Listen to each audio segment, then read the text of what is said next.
هلو فيديو جديد في الجرامر. احنا الفيديو اللي فات اخدنا الضمائر وامتى بنستبدل الاسم بالضمير. كنا بناخد امثلة كتير جدا خلال الفيديو، ولكن في حاجة كده كانت مزد في الجمل اللي هي ايه. يعني مثلا مثال كان معانا احمد is happy. طيب معناها احمد فرحان، ده بالعربي مقبولة، ولكن في الإنجليزي معناها أحمد يكون فرحان. is هي يكون. فأنا عندي في اللغة الإنجليزية مقدرش أقول مثلا أحمد happy، لأ، الجملة كده ناقصة. شرط أساسي من تكوين الجملة في الإنجليزي هو وجود فعل، والفعل اللي بيحل معظم الأزمات هو verb to be اللي هو بمعنى يكون، وليه كذا صورة. بيجي عندي بام وإز وآر، التلاتة بمعنى يكون، ولكن كل واحدة بتيجي مع ضمير مختلف. فمثلا عندي I بتحب قوي am، متقدرش تيجي ولا مع إز ولا مع آر.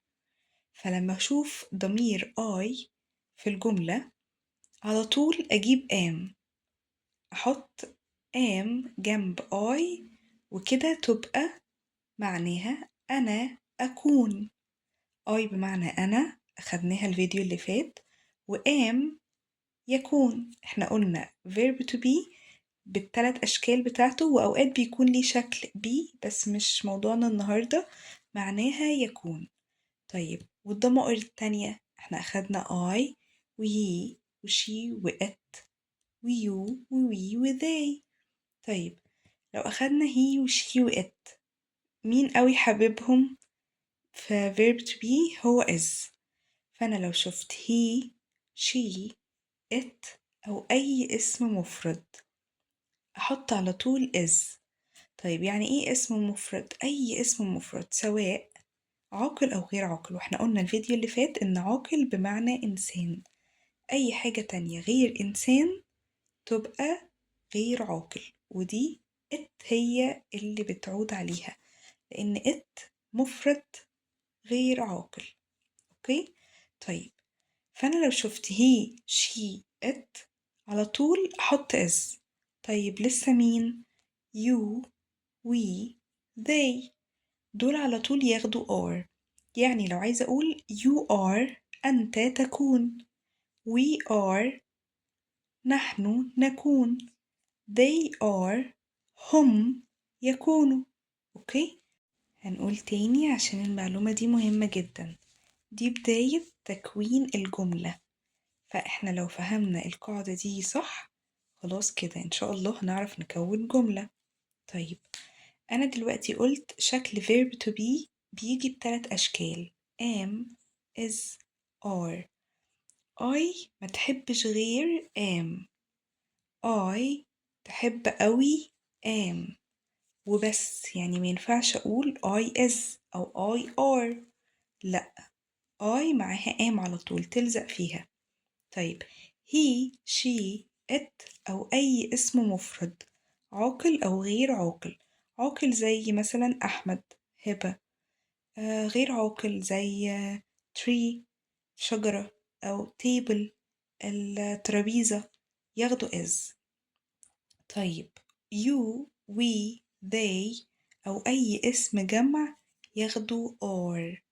أوكي، اسم جمع زي مثلا the boys الأولاد، the girls the lions. أوكي، طيب هي دي كده القاعدة اللي معانا النهاردة. خلينا ناخد أمثلة كتير ونشوف كل ضمير هياخد ايه. أوكي، هنا مطلوب مني أختار بين am و is و are في كل الجمل اللي جاية. I happy، أحمد tall، the tree green، we hungry، they friends، you beautiful، I love my sister، she runs fast. أول جملة I happy، احنا قلنا في القاعدة بتاعتنا I بتحب am وبس، فهنا هنختار am تبقى I am happy. أوكي؟ طيب أحمد tall. أحمد هنا يعتبر إيه؟ أحمد اسم مش ضمير. طيب وإحنا قلنا الاسم المفرد بياخد is، تكون أحمد is tall. طيب the tree is green ولا the tree are green؟ the tree معانا اسم مفرد، هو غير عاقل، واحنا قلنا اسم مفرد عاقل أو غير عاقل، فتكون الإجابة الصح is. طيب we hungry. we هنا بتحب are، فتكون we are hungry، يعني نحن جوعانين.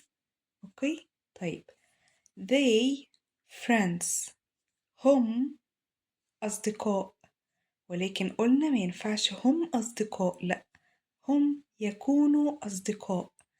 they بتحب are، فتكون they are friends.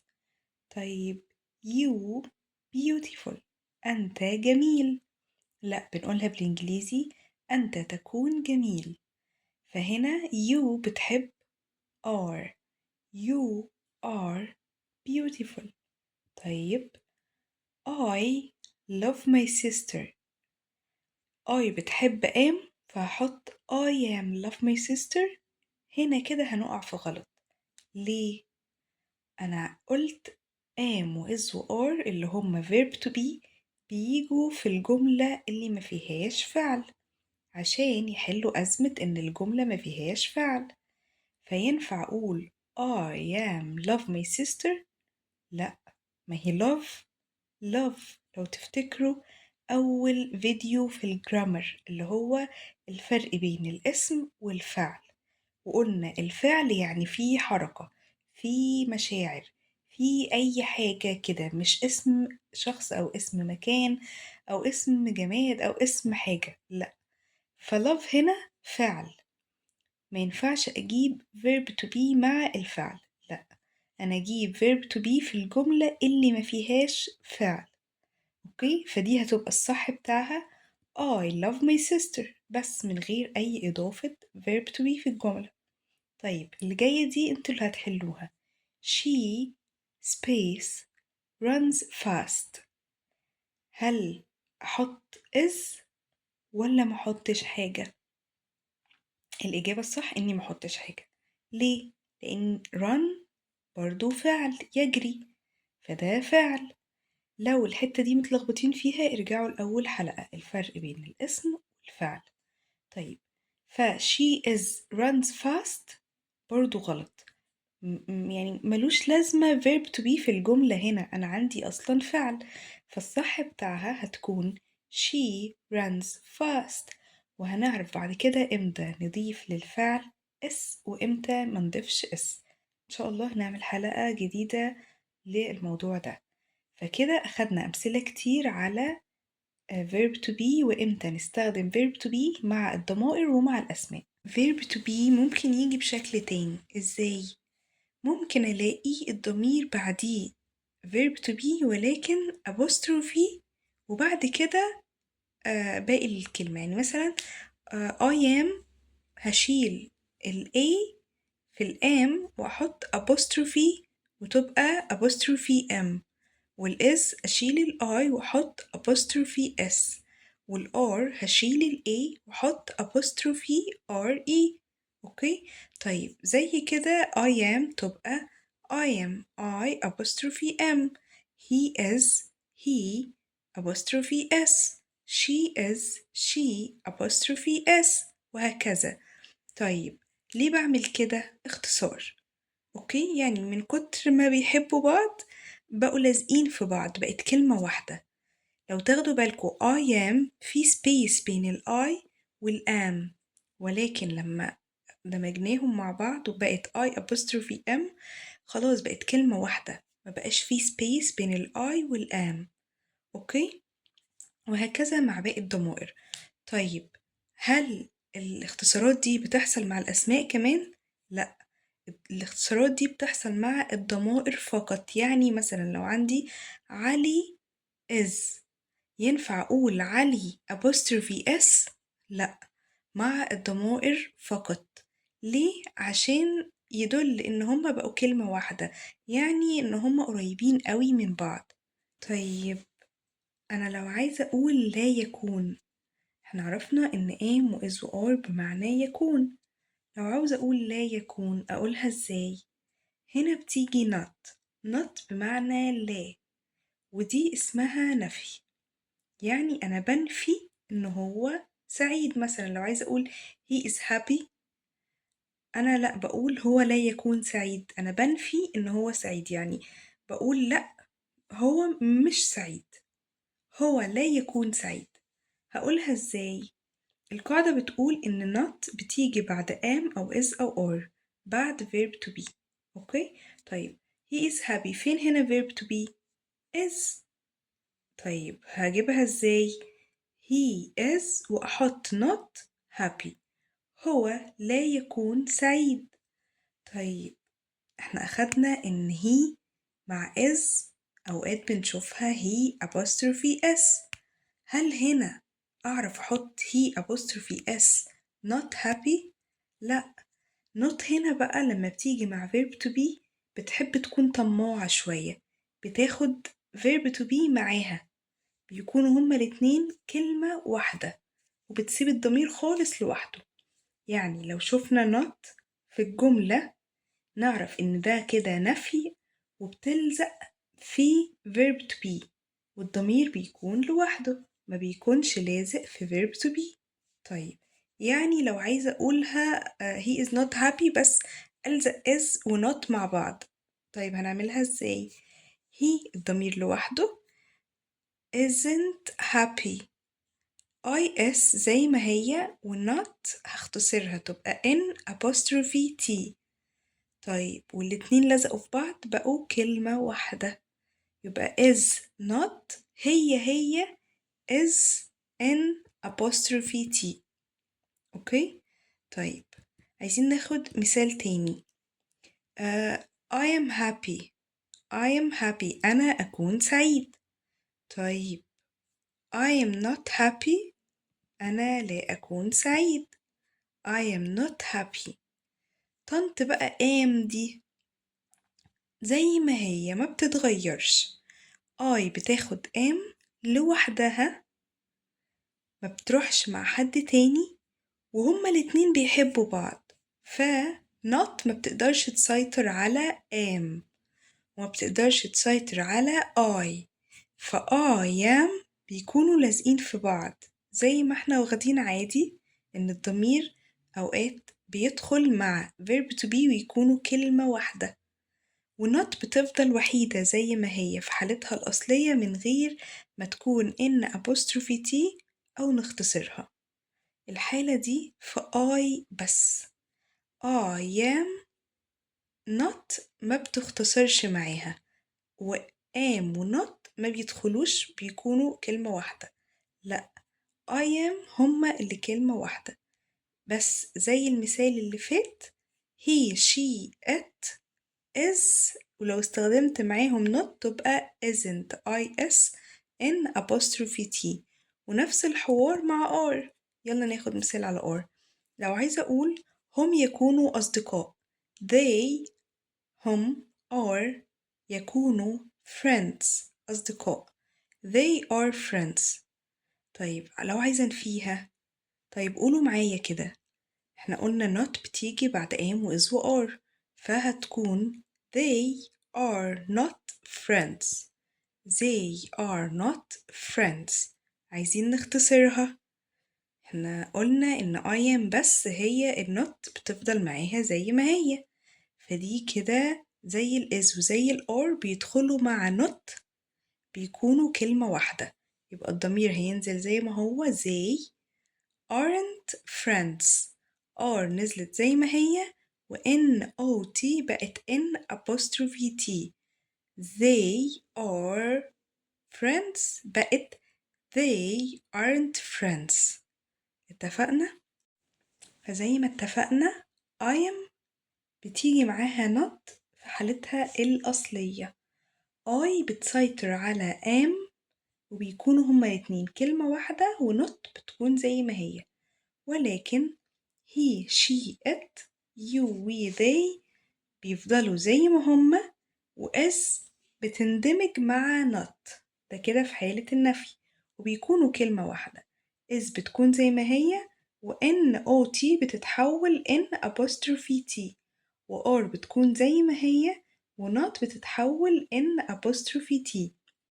طيب احنا أخدنا verb to be معناه يكون، وأخدنا ازاي بنستخدمه في الجملة ومع الضمائر، وازاي بننفي الجملة، وعايزة أعرف امتى أستخدمه في السؤال.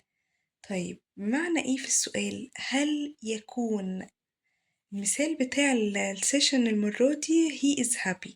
طيب he is happy دي عايزة أسأل هل هو سعيد؟ he is happy معناها هو يكون سعيد.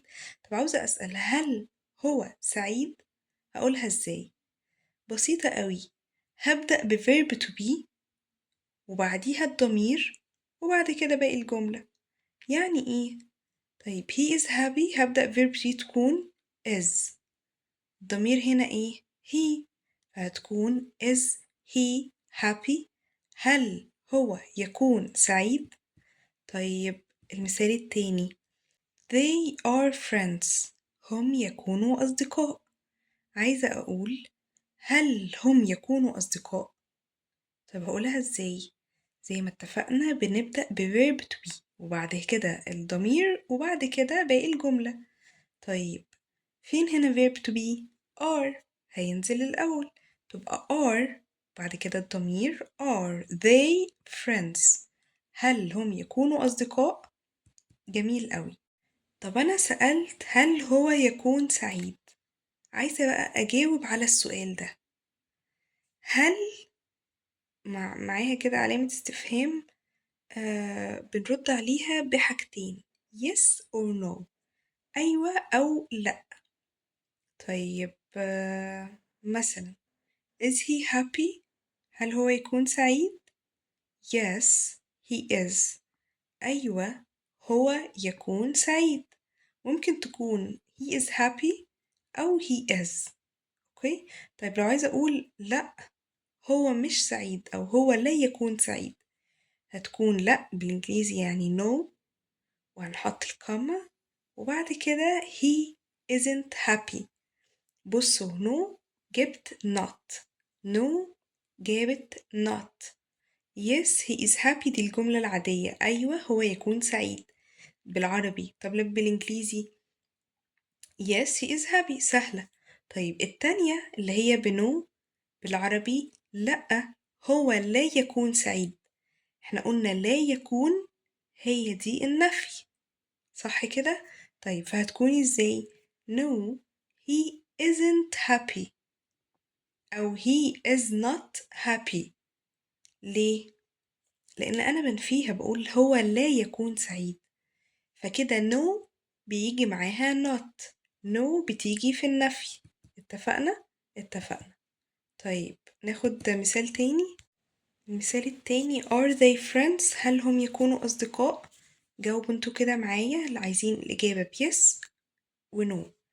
yes they are، yes they are، أيوة هم يكونوا أصدقاء. نقدر نقول they are friends أو they are بس، لأن مفهوم they are إيه؟ يعني هم يكونوا إيه؟ أيوة أصدقاء. أنا بسأل هم هل هم يكونوا أصدقاء؟ أيوة هم يكونوا. خلاص كده الجملة خلصت ومفهومة من غير ما نقول they are friends. أوكي. طيب لو عايزة أقول no، no they aren't. ليه؟ عشان no قلنا بيجي معاها جملة منفية they are not، no they are not. اتفقنا؟